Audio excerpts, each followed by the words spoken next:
Some of you have asked me why I do these 1.5 rep squats.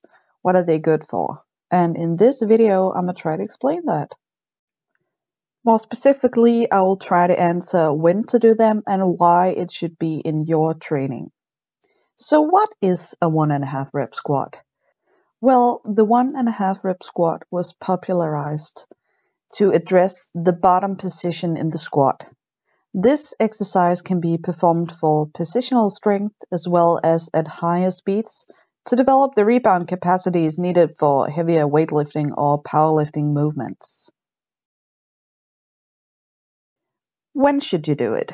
This squat variation should not replace a standard squat program.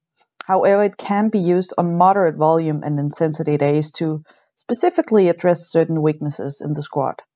This exercise is typically done following main power and strength lifts and can be regarded as a positional strength and technique exercise directly transferring over to the squat.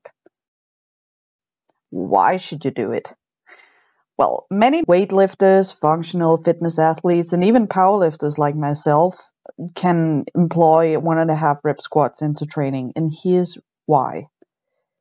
First and foremost, increased positional strength. This squat variation challenges the bottom position of the squat, forcing me, for example, to remain in control and have complete tension throughout one of the most mechanically challenging phases of the lift.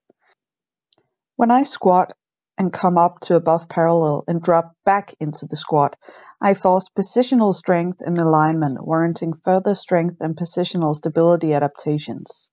Second, increased muscular tension and hypertrophy. By increasing the time spent under tension during the 1.5 rep squat movement, I increase the metabolic demand upon the quads, glutes, and vastus medialis oblique. This technique can be very helpful for lifters, not like myself, but others, who may have their knees collapse in their squats, as these muscle groups work to keep the pelvis, knees, and ankles properly aligned to allow for more upright torso. Additionally, lifters like myself, who may lack muscular strength and development in the quads, can add these into their training to promote muscle growth specific to the quads. Third, increase rebound potential.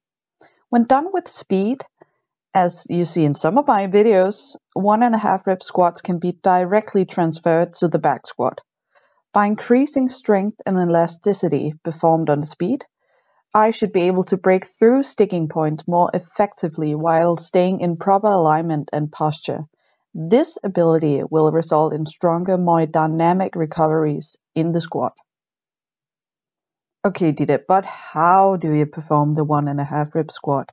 Well, whether you perform this movement at controlled tempos, more for hypertrophy, positional strength and alignments, or speed, increased rebound and elasticity directly transferring to the squat, the components of the 1.5 rep squats are nearly identical.